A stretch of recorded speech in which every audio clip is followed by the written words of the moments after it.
Boa noite a todos. Hoje estou assim de preto. Vim agora de um velório. A irmã Ivone, da igreja do Itaim, faleceu. E então fizemos o velório agora às 5 horas. E eu já vim direto para cá, para a igreja. Não esqueçam de orar pela família enlutada da irmã Ivone, da igreja do Itaim Paulista, que faleceu ontem e foi sepultada hoje. Bem, tendo dito isso, hoje está gravando, né? Estou até com medo agora aqui, está tudo gravando. Bem, irmãos, hoje quero falar a vocês sobre os princípios do evangelismo e a eficiência que devemos ter no evangelismo cristão. O sermão de hoje ele é uma continuidade de um último sermão que preguei em nossa igreja. E hoje quero dar continuidade a esse sermão. Quero falar um pouco sobre os temas que são abordados no evangelismo e sobre as terminologias que é utilizada na palavra de Deus. A palavra básica no Novo Testamento, irmãos, para evangelismo, ela tem o objetivo de dizer que é preciso anunciar as boas novas. Evangelho e evangelismo são quase a mesma coisa. Evangelismo é a prática do evangelho. E o evangelho é anunciar essas boas novas. Que boas novas são essas, pastor? São as boas novas do evangelho, da graça de Cristo. Eu fui salvo por Jesus e agora eu falo para outra pessoa como ela pode ser salva por Jesus. Bem, alguém disse certa vez que salvação, graça e evangelismo é quando dois cachorros famintos falam um para o outro aonde existe comida. Nós somos pessoas famintas do evangelho. Nós somos pessoas carentes da graça e do poder de Deus. E evangelismo é dizer aonde existe a fonte dessa comida que nós somos tão carentes. Por isso a importância de você entender a terminologia e o porquê que Jesus Cristo fala sobre o evangelismo. Os Calebs estarão, o que são os Calebs? São os jovens de nossa igreja que estarão fazendo evangelismo. E esse evangelismo que os Calebs estarão fazendo, eles estarão anunciando essas boas novas da graça de Cristo. Mais do que isso, nesse processo há um segundo termo que significa o evangelho, proclamar como um arauto. Olha, arauto e proclamar como um arauto é proclamar como alguém principal da verdade. Você é um portador de luz, querido irmão. E por isso a importância de você entender que com você está a maior autonomia do mundo. O presidente da república pode falar as coisas dele, o governador também pode falar as coisas dele, há líderes e pessoas muito benquistas nesse planeta podem falar as coisas dele, porém, uma única pessoa tem a verdade presente, você, querido irmão, que é um arauto da verdade. Você tem e vive o evangelho, vive a palavra de Cristo. E então o presidente vai ter que ouvir, como diz meu avô dizia, baixar as orelhas, para poder ouvir a mensagem da cruz que você tem a falar a ele. Porque Jesus Cristo utilizará você como mãos para salvar pessoas que estão precisando. Você será a voz de muita gente, a voz de Deus para muita gente. Por isso, não esqueça que você também é um proclamador do evangelho, você é um arauto. E não só isso, esta forma implica na pregação mais formal e organizada, tal como foi apresentada por João Batista e também por Jesus Cristo. Jesus Cristo, quando apresentou a mensagem da cruz, ele se apresentou como sendo o porta-voz de Deus, o arauto. Ele se apresenta a João Batista também como sendo o porta-voz de Deus, um arauto. Você, querido irmão, também precisa entender que você é um porta-voz de Deus, um arauto. Então, Deus irá utilizar você para falar a verdade para o seu vizinho. Deus irá utilizar você para falar a verdade para o seu colega de trabalho. Deus utilizará você para falar da cruz, da graça e da experiência que você tem com Cristo para tudo e para todos. A começar dentro de casa. A começar nas proximidades nossas ali. Meus parentes, depois dos meus parentes vem quem? O meu vizinho, depois do meu vizinho vem quem? O meu bairro, depois do meu bairro vem quem? Toda a região, depois da região vem todo o país. Essa é a cadência que Jesus Cristo ensinou para pregar o Evangelho. E nesse processo, queridos, há um terceiro termo relacionado ao evangelismo, que origina-se na palavra Marte, ou seja, alguém que dá testemunho de fatos experimentados. Um Marte é aquele que testemunha por palavras e ações. Para muitos cristãos era melhor morrer a parar de testemunhar de Cristo.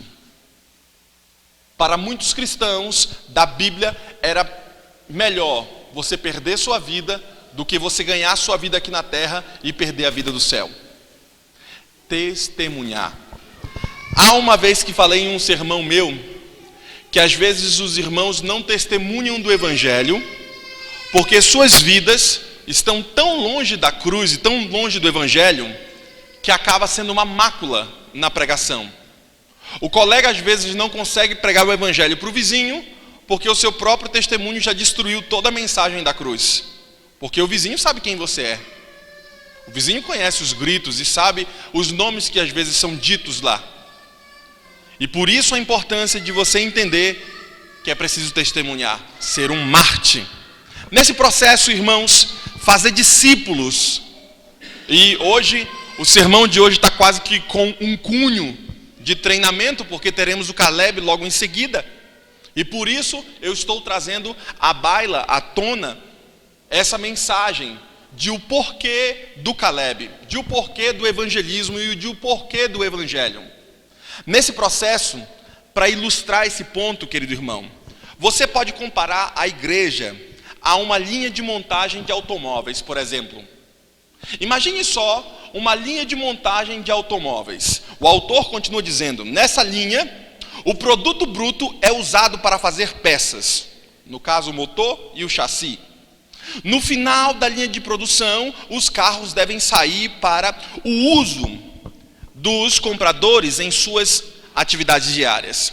Porém, algumas igrejas se especializam em um único segmento da linha de montagem. Não fazem esforços sérios para completar a matéria bruta necessária para fazerem carros. Outras fazem de maneira incompleta. Há pouco esforço para liberar carros novos para a estrada.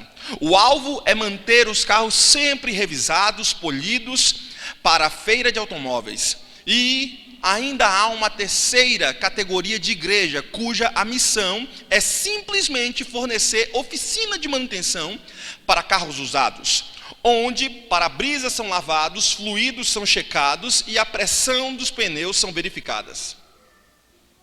3 modelos de igreja você consegue perceber aqui.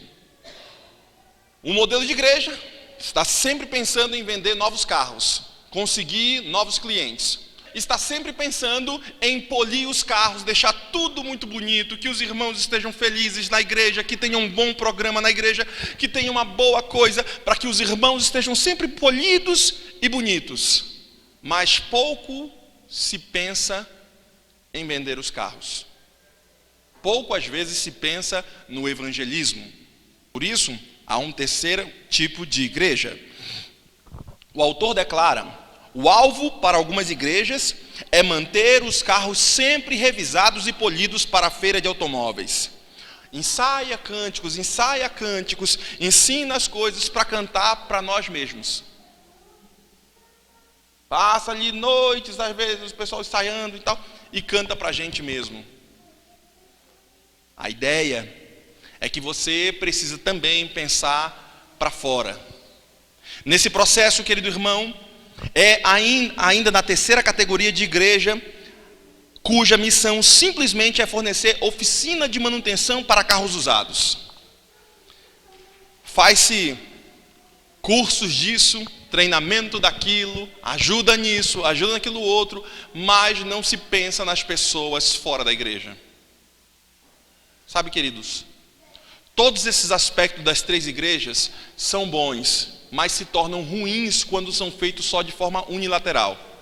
Porque a ideia bíblica é que você faça o trabalho de forma homogênea. E nesse processo, queridos irmãos, é preciso que você entenda algumas coisas, como por exemplo, quando o crente expressa a sua fé e os seus relacionamentos com os descrentes, a fé é compartilhada e o caminho é revelado. Eles apresentam como um exemplo de que crê, como autor, eles aprendem com o exemplo no que crê e como se comportar. Depende de como você trabalha. Você vai ensinar o cara a crer, mas também a viver o evangelho. Olha só o que o texto bíblico diz, e agora eu convido você a abrir a palavra do Senhor, para que a gente possa entender um pouquinho mais.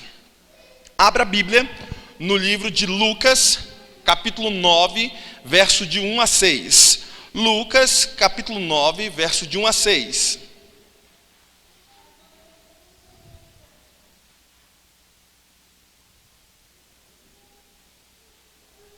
Lucas, capítulo 9, verso de 1 a 6. Diz assim: aqui são instruções do próprio Jesus acerca do Evangelho. 1 a 6 diz o seguinte: tendo Jesus convocado os 12, deu-lhes poder e autoridade sobre todos os demônios, e para efetuarem curas. Também os enviou a pregar o reino de Deus e curar os enfermos. E disse-lhes: nada leveis para o caminho, nem bordão, nem alforge, nem pão, nem dinheiro, nem deveis ter 2 túnicas. Na casa em que entrardes, ali permaneceis, e dali saireis. E onde quer que não vos receberem, ao sair daquela cidade, sacudi o pó dos vossos pés, em testemunho contra eles. Saindo, percorriam todas as aldeias, anunciando o evangelho e efetuando curas por toda parte. Havia 2 tipos de modelo de igreja que você percebe aqui.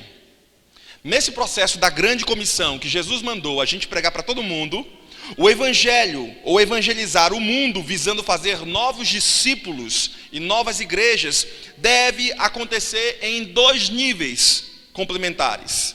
Primeiro, espontâneo. A gente tem que pregar o evangelho porque a gente quer, de forma espontânea. Alguém vem falar conosco e ele precisa saber que somos cristãos, porque existe algum modelo de irmãos que não querem dizer que são cristãos. Tem que ser de forma espontânea. A outra forma é a forma estratégica. Você precisa ter intenção na hora de pregar o evangelho. Como é que é isso? Pastor, mudei para nova casa. Eu preciso falar de Jesus e preciso dizer que sou cristão para os vizinhos. Preciso falar de Jesus para eles.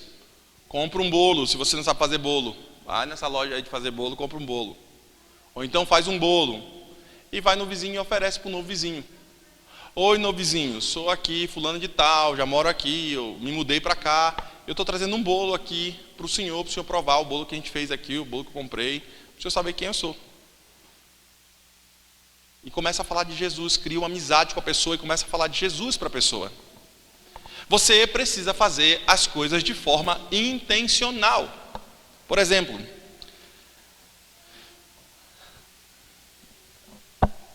eu não sou tão a favor de ficar distribuindo livros na rua, porque nós quase que não temos tanta intencionalidade. Porém, irmãos, imaginemos se fizéssemos da seguinte forma: eu vou pegar o livro e vou dar para algumas pessoas, porque a gente não tem livro para todo mundo, e vou dar para algumas pessoas específicas. Fulano, meu vizinho, Beltrano, que eu conheço, fulano de tal, ciclano, e eu vou dar para algumas pessoas de forma específica. Essas pessoas precisam ser pessoas que estão próximas da igreja, para que a igreja possa colher essas pessoas. Não dá para eu mandar um livro lá para os Estados Unidos e tal, porque eu não consigo colher isso. Mas imaginemos, eu vou dar o livro para o cara da padaria, que eu já conheço ele, já compro pão, mais de 30 anos com ele.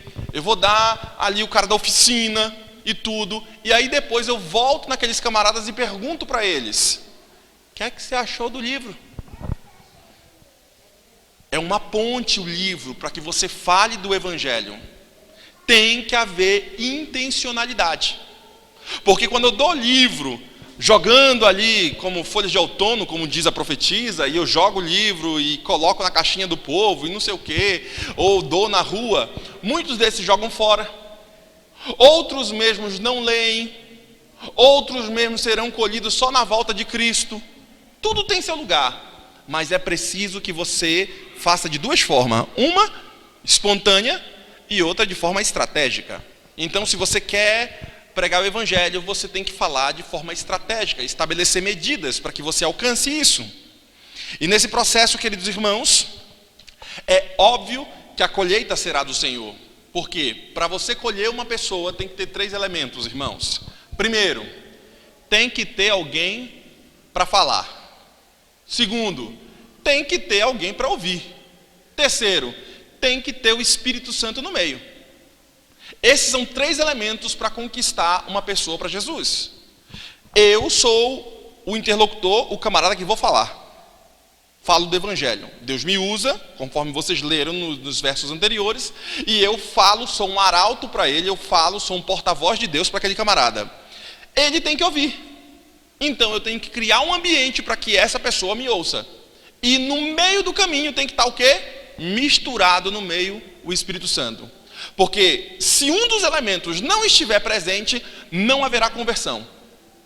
Se só eu falo e ninguém ouve, não há conversão. Se tem gente para ouvir e não tem gente que fale, não há conversão. E se tem gente que ouve e tem gente que fale, mas não estão juntos com o Espírito Santo, também não haverá conversão. Tem que ter esses 3 elementos para que o Evangelho possa ser próspero, tanto na sua vida, quanto na vida de quem você quer salvar.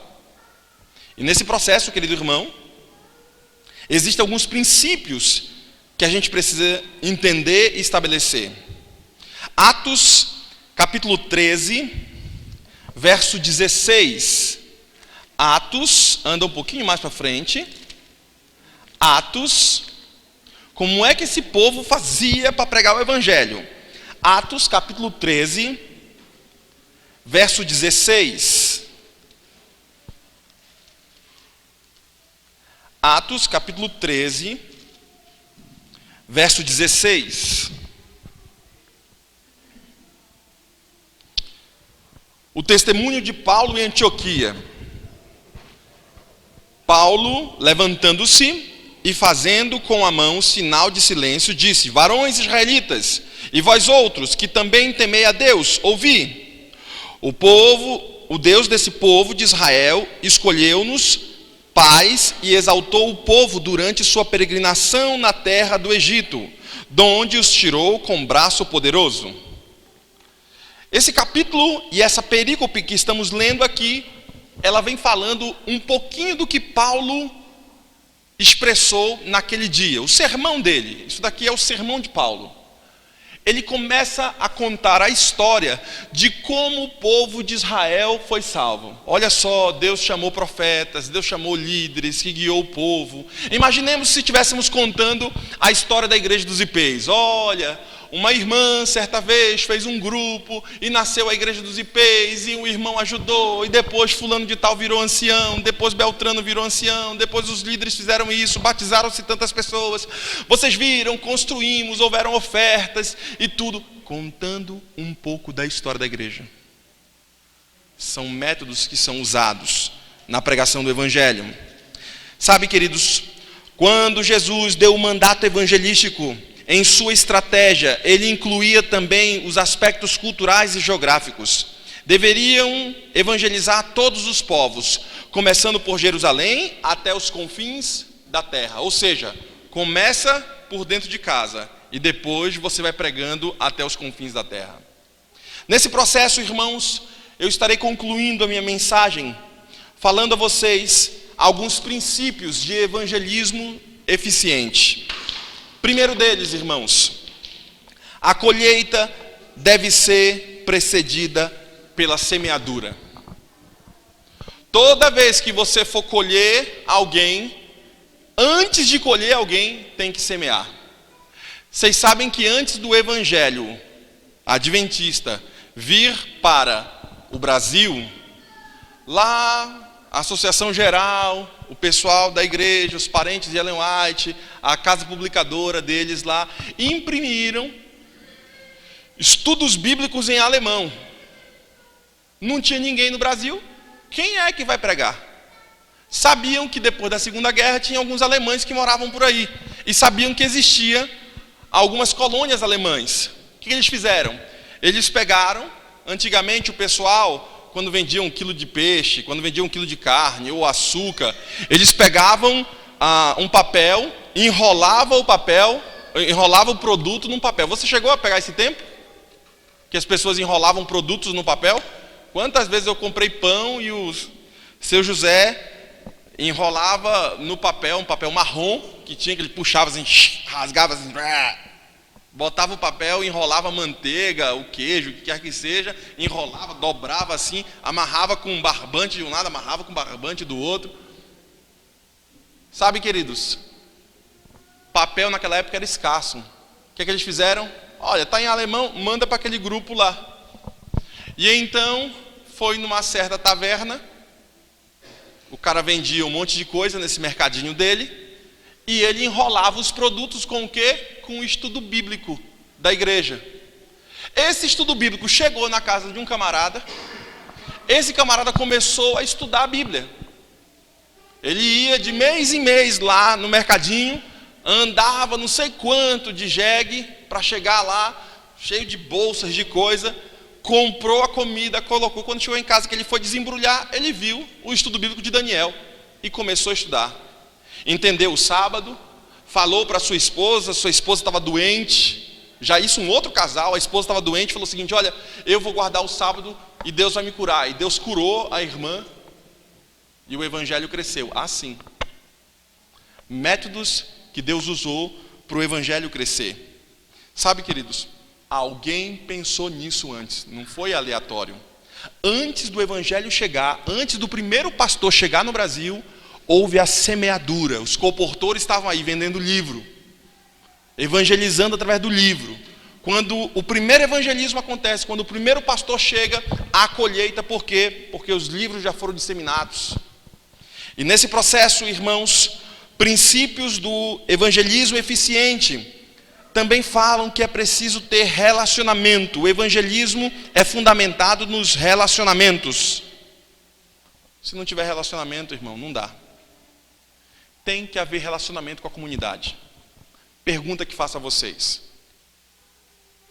se a igreja dos IPs se mudasse para outro bairro, saiu daqui e foi para um outro local, será que os vizinhos que nós temos aqui iam fazer passeatas na rua, em protestos, para nós não sairmos daqui?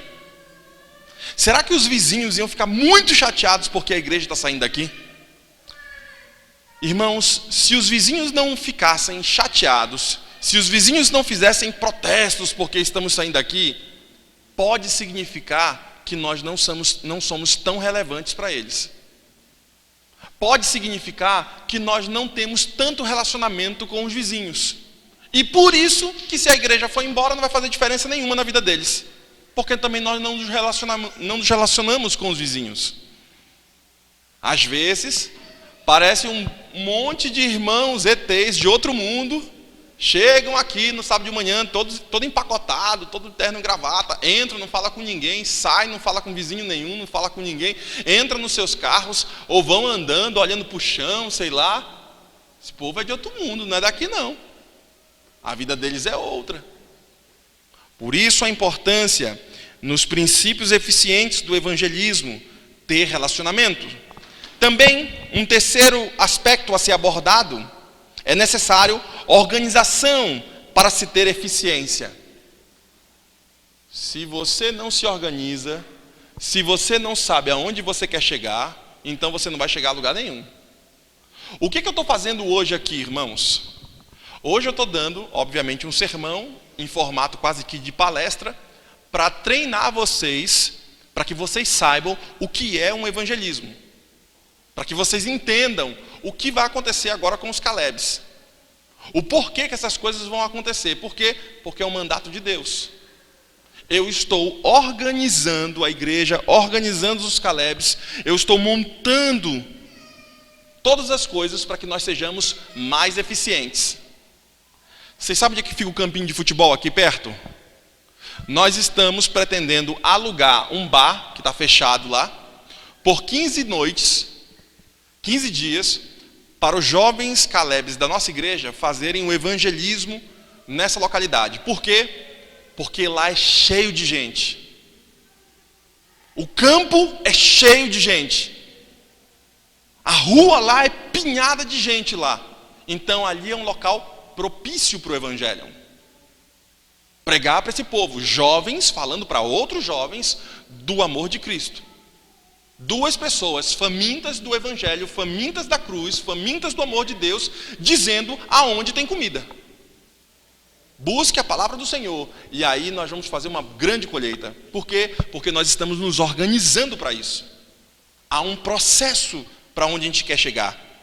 Como quarto item, o evangelho e o evangelismo devem ser estabelecidos com metas de fé. Irmãos, o Caleb que irá acontecer agora, eu não sei quem será colhido desse Caleb, eu não sei quem nós vamos pregar o evangelho, eu não sei nem o nome das pessoas, mas pela fé eu sei que se tiver os 3 pontos juntos, ou seja, os jovens que vão falar, pessoas que vão ouvir e o Espírito Santo no nosso meio, eu sei que será uma bênção. Será uma bênção para a transformação desses jovens, porque eles iniciarão suas vidas pregando o evangelho, porque todo mundo que nasce no reino de Deus nasce como o quê? Como um evangelista. Não me venha a conversinha aqui de, não, nasci no reino e bota o cara para ficar sentado. Vai sair da igreja rápido. Quer fazer com que uma pessoa permaneça na obra, então envolva essa pessoa no processo de salvar outros, e ele mesmo será salvo. Às vezes a gente fica assim, ai, minha mãe vai para a igreja, lá vai eu ter que ir, ai, eu tenho que dar estudo bíblico, vá por mim. Quem está sendo salvo é você. Toda vez que eu estou envolvido no processo de salvar outros, eu é que estou sendo salvo. E há uma grande diferença entre, para montar um hambúrguer, o ovo da galinha e o hambúrguer, que é a carne da vaca. Há uma grande diferença. É que para montar o hambúrguer, para que ele seja comestível, a galinha só se envolve com o processo. Não, pastor, estou aí para ajudar. Vai lá, bota um ovo e ajuda lá a fazer o trabalho do hambúrguer. Porém a vaca, irmãos, para fazer com que o hambúrguer funcione e que o hambúrguer aconteça, ela tem que dar a vida dela, porque senão não tem carne para fazer o hambúrguer. Nesse processo, irmãos, a vaca está comprometida com o processo do hambúrguer. Há 2 tipos de irmãos: os que estão comprometidos e aqueles que estão só envolvidos. Não, vão lá, façam lá o evangelho, vai lá e tudo. Mas quem está comprometido dá seu sangue, ajuda os Calebs. Por isso a importância desse sermão de hoje, que é uma mini palestra, ajudar você a entender algumas coisas que esses Calebs irão fazer. Nesse processo, queridos irmãos, é preciso treinar as pessoas para que elas assumam responsabilidades. E eu darei responsabilidades aos jovens de nossa igreja aqui dos IPs, para que eles façam o evangelho prosperar. E certamente na mão deles o evangelho vai prosperar, porque são jovens e têm força e energia. E juntos nós vamos mais longe, e juntos nós conseguimos chegar em qualquer lugar, no lugar onde Deus quer para a gente. Nesse processo, irmãos, finalizando, o envolvimento produz comprometimento. As pessoas que se envolvem no evangelho, elas também se comprometem nesse processo. Se você, querido irmão, escreveu aqui nesse papel aquilo que você pode ajudar, se você ainda não escreveu, ainda está em tempo de você escrever. Você aceita se comprometer com a causa de Jesus e do Evangelho, em específico do movimento dos Calebs que teremos agora? Ainda vem perguntando o folheto aqui. Eu quero participar da missão Caleb na minha igreja. O que é a missão Caleb? É o evangelismo feito pelos jovens. De que forma eu quero participar? Eu quero participar da equipe de recepção, eu quero participar da equipe de música, ou eu quero participar das salas das crianças e dos aventureiros, ou eu quero participar dos desbravadores, eu quero participar na sonoplastia, eu quero participar da visitação e dos estudos bíblicos nos lares, ou das equipes, das ações sociais que nós teremos. Eu quero participar da equipe de oração, eu quero participar da cozinha para preparar comida para esses meninos, eu quero participar do momento do sorteio aqui para ajudar a sortear, ou mesmo você doando brindes. Eu quero participar da equipe para ajudar essa juventude a montar o projeto, ou qualquer outra coisa, eu estou à disposição. Então você pode marcar aqui, até mesmo os dias que você pode ajudar. Por isso, faça planos de se envolver e de se comprometer com o Evangelho, pois a igreja está chamando você nesse momento para fazer parte desse ministério e desse momento ímpar na vida dos jovens. Apoie essa juventude para que ela não saia da igreja, apoie essa juventude para que eles sejam arautos da verdade nessa localidade. Que Deus ajude você e que Deus abençoe você, querido irmão. Vamos orar. Obrigado, Senhor, pela oportunidade de sermos arautos da verdade, Senhor. Obrigado pela oportunidade, Senhor, de poder proclamar o Evangelho a tudo e todos. Usa-nos, Senhor, como teus instrumentos. Não nos deixe, Senhor, cair na tentação do comodismo, de ficar parado, Senhor, enquanto essa campanha evangelística estará acontecendo em nossa igreja, Senhor. Não nos deixe cair na tentação, Senhor, de não ajudar esses jovens, Senhor, mas nos dê o ânimo, a energia, a habilidade, Senhor, e a coragem de nos dispor para servir Tua causa. Colocamos, Senhor, nossa vida em Tuas mãos e pedimos Tua graça sobre nós. Oramos em nome de Jesus. Amém, Senhor. Que Deus abençoe a todos vocês e dê a vocês uma boa noite e um bom descanso.